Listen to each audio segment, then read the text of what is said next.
Donc bonjour, on se retrouve avec le troisième invité de cette émission spéciale et c'est un petit nouveau, c'est Fabrice. Salut Fabrice.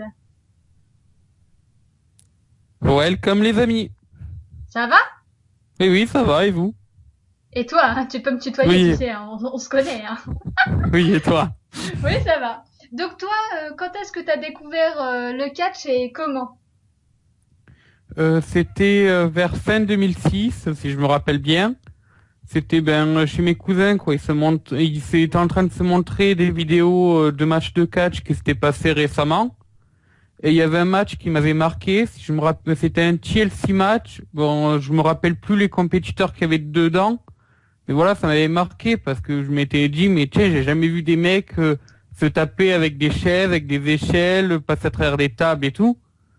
Et puis donc petit à petit, ils m'ont montré d'autres vidéos et puis je commençais à m'intéresser à ça et puis voilà. D'accord. Et justement, qu'est-ce qui t'a plu ou qu'est-ce qui t'a déplu dans le catch? Ben ce qui m'a plu, c'est cet aspect de spectacle un peu dangereux quoi. Enfin, faut relativiser aussi quoi. Les mecs qui font pas non plus mal tout le temps. Mais ce que je veux dire par là, c'est que c'est différent d'un sport normal parce que ben tout est prévu. Mais c'est aussi différent d'un, mais en même temps, ça y ressemble, et c'est différent d'un spectacle normal parce que c'est dangereux. D'ailleurs, récemment, il y a un catcheur il y a trois, quatre catcheurs qui sont blessés. Donc, pour les plus connus, c'est Daniel Bryan, pour ceux qui, voilà. Il y a Banius Barrett qui s'est cassé l'épaule, et il y a Dolph Ziggler qui serait blessé au genou dans un petit show. Donc voilà, ça prouve que ça doit être du spectacle, que c'est quand même dangereux et que les mecs, ce qu'ils font, c'est des années de travail dessus, quoi. D'accord. Et qu'est-ce qui te déplaît dans le catch? C'est un peu bizarre à dire, mais ce qui me déplaît, c'est les botches incessants qu'on a dans certains matchs qui sont un peu trop flagrants, quoi. D'accord. Et donc, tu préfères la version française ou la version originale et pourquoi? Ben, désolé pour Christophe Ajus et Philippe Chéreau qui commentent en France. Je préfère la version originale parce que on va dire que j'étais habitué à cette version quoi. Au tout début, je regardais justement enfin, les premières vidéos que j'ai vues, c'était en version originale. Tous les premiers mois que j'ai regardé le catch, je savais pas que ça existait en version française, donc j'ai regardé en version originale aussi. Et puis ben après, il y a eu ce fameux arrêt de la diffusion sur un T1, donc j'ai repris la diffusion en VO. Donc voilà, c'est plus par habitude que et puis parce que je trouve que les commentateurs américains, je les trouve un peu plus sérieux que les commentateurs français, donc Philippe Chéreau et Christophe Ajus. Donc, l'arrêt d'NT1, on en reparlera un peu plus tard. Donc, sinon, question un peu plus personnelle, quel est ton catcheur préféré et celui que tu détestes et pourquoi? Mon catcheur préféré est Jeff Hardy. Donc pour l'instant, il catch à la TNA. Bon, pour ceux qui... Il y en a, je sais qu'il n'y en a pas beaucoup qui regardent cette fédération-là. Mais bon, Jeff Hardy, on l'a connu à l'époque, au début des années 2000 et jusqu'en 2009 à peu près, on l'a connu à la WWE. Donc voilà. Et le catcheur que je déteste, c'est Wayne Jerton. Parce que, enfin, je sais pas, comment dire ça, j'ai jamais pris goût au personnage qu'il incarne, le Legend Killer et tout. Même si je trouve qu'il a quand même de très bonnes qualités in ring, j'ai jamais accroché à ce personnage de Legend Killer, de vipère opportuniste, voilà. D'accord. Et t'as suivi tout le temps la WWE ou t'as fait une pause? Non, j'ai fait une pause au début, enfin dans les années 2010, quoi, enfin en 2010, voilà. Parce que je trouvais que la storyline avec l'arrivée de la Nexus et tout, je trouvais qu'elle tournait un peu trop en rond. Je sais pas, j'arrivais pas à trouver ça intéressant, donc j'ai fait une petite pause. Mais quelques mois après, j'ai repris. Je sais pas pourquoi d'ailleurs, ça m'a pris comme ça. J'ai re-regardé un show, puis je me suis dit ah ben tiens, la storyline a changé, maintenant ça a l'air d'être mieux. Et puis depuis, je me suis pas réarrêté. D'accord. Et donc, on en parlait un peu plus tôt, mais qu'est-ce que tu penses de l'arrêt de NT1 de diffuser le catch? Je pense que c'est dommage parce que justement avec NT1 on pouvait n'importe qui avait juste à mettre la 11 et puis voilà il voyait du catch aux heures où ça passait. Alors que maintenant t'es obligé de souscrire soit un abonnement avec AB1 pour 3 euros je crois que c'est, soit tu souscris le WWE Network pour seulement 9,99 $. Ou soit ben tu le regardes sur des sites un peu illégaux, mais voilà, ça donne pas l'accès. Il y a pas, il y a plus, comment dire ça. Tout le monde ne peut plus regarder du catch, quoi. Maintenant, t'es quasiment obligé de payer tout le temps, à moins que tu fasses ton petit vilain. D'accord. Mais tu penses pas qu'une chaîne gratuite va racheter les droits? Non, je pense que c'est pas dans l'optique de la WWE de vendre ses droits à une chaîne gratuite. Parce que ben on sait que la WWE a quelques petits soucis financiers en ce moment, comme d'ailleurs depuis quelques années déjà, et que ils cherchent à se faire plus d'argent. Et je les vois mal dire bon ben tenez une chaîne gratuite, enfin voir un contrat d'une chaîne gratuite et faire bon ben d'accord on vous donne ces droits de la diffusion. Je les vois mal faire ça. D'accord. Et sinon, les shows et les pay-per-view de la WWE, tu les regardes en version française ou en version originale? Je regarde en version originale, mais après ça m'arrive de chercher sur certains sites la version française pour voir un peu, enfin, pour écouter un peu ce que Philippe Chiro et Christophe Ajus ont à dire. Mais sinon, je le regarde plus souvent en version originale. D'ailleurs, en parlant d'eux, t'es plus Christophe Ajus ou Philippe Chéreau pour la version française, Michael Cole, JBL et Jerry Lawler pour la version originale. T'es plus qui? Pour la version française, je suis plus Christophe Ajus Ouais. parce que je trouve qu'il a un penchant. Enfin, j'aime bien le fait comme ça qu'il parte dans les tours quand le rythme commence à s'accélérer, qui est toujours ces phrases comme ça, comme le par-dessus la troisième corde, des choses du genre que tu sais pas d'où ils les sortent, mais qu'à un moment ou à un autre, ça te fait rire de la manière dont, parce que voilà, ils le sortent d'une manière, ils le sortent justement pour faire rire les gens et je trouve ça bien. Et dans la version US, je préfère Jerick the King Lawler parce que je trouve qu'il est vraiment sérieux, ça se voit qu'il s'y connaît et que quand on voit après un JBL qui, malgré le fait qu'il soit catcheur, enfin qu'il ait été catcheur, euh, je trouve qu'il maîtrise moins que Jerry Lawyer sur certains points. Et puis bon, même Michael Cole, j'ai jamais vraiment accroché à lui parce que ben je, je trouve qu'il a pas sa place dans la WWE quoi. Je suis peut-être un peu sévère sur lui, mais bon voilà quoi. D'accord. Donc ça, c'est assez marrant parce que la plupart des gens ne l'aiment pas et vous verrez lors de mon interview que les choses que j'ai dites. Sinon, qu'est-ce que tu penses du WWE Network et de son arrivée en fanfare en France? Franchement, je trouve que c'est de l'arnaque de nous faire faire, de presque nous faire payer 7,47 € pour voir tous les shows de la WWE.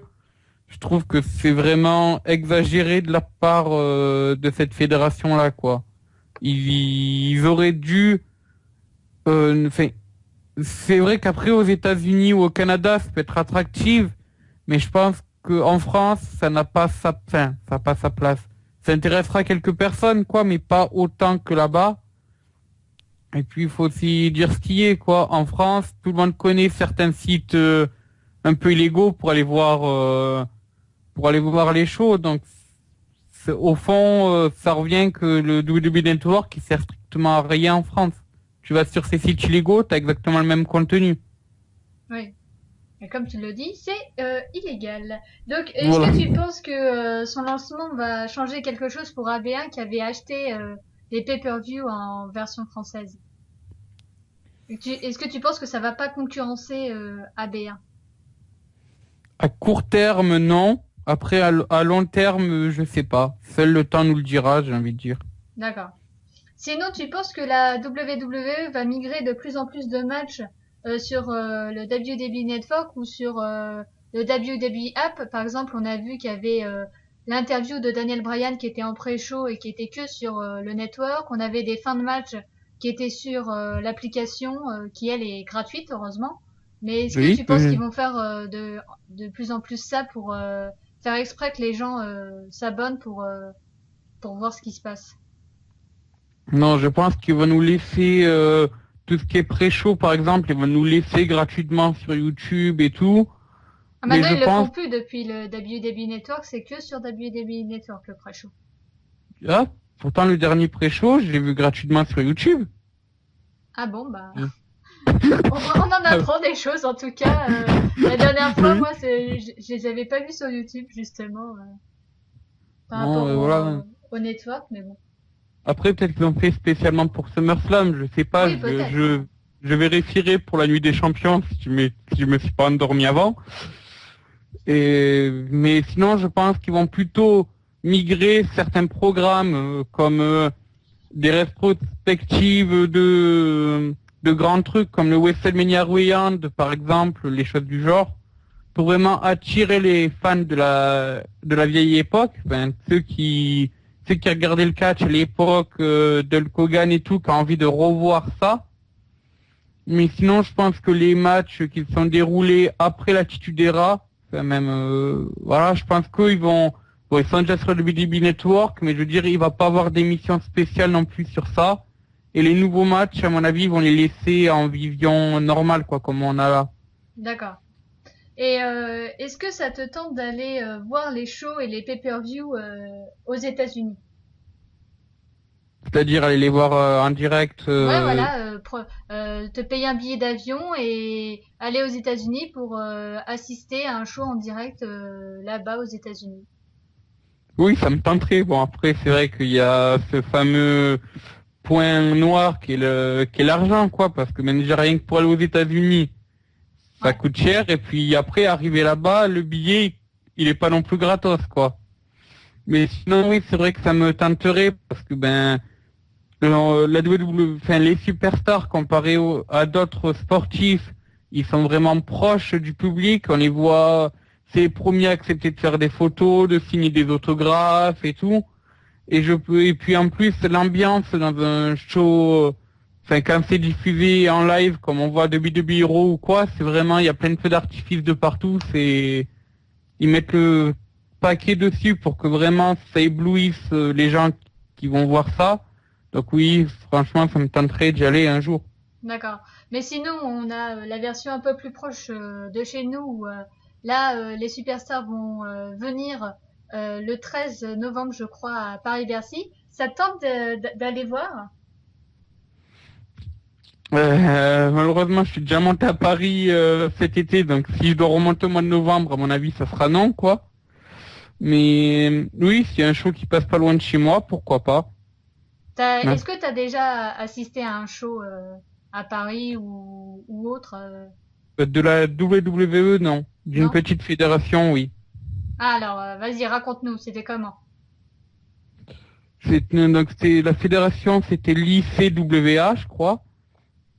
Bon, ils ont quand même arrivé à ramener quelques superstars du circuit indépendant, donc c'était du très beau catch, quoi. Bon, il n'y avait pas tout cet aspect spectaculaire qu'il y a dans des shows de la WWE ou de la TNA avec les feux d'artifice et tout.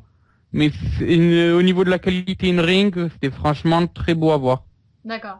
Donc là, pour les gens qui seraient intéressés, j'ai une news par rapport donc je vous l'ai dit, on aurait pour l'instant deux combats de prévus ont été officialisés. John Cena qui affronterait Seth Rollins, Mr. Money in the Bank, et Rusev qui affronterait le Big Show. Donc voilà, pour ceux que ça tente, voilà deux des matchs qu'on est sûr d'avoir le 13 novembre à Paris-Bercy.